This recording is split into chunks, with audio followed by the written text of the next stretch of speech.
ॐ सोमनाथाय नमः।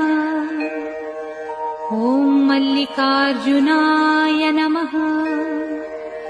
ॐ महाकालेश्वराय नमः।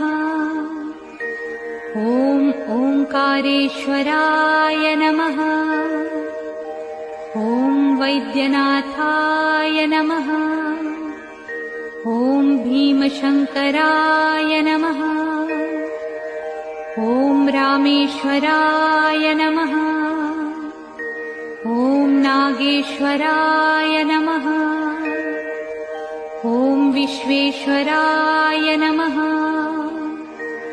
ॐ त्र्यंबकेश्वराय नमः। ॐ केदारेश्वराय नमः। ॐ भुस्मेश्वराय नमः।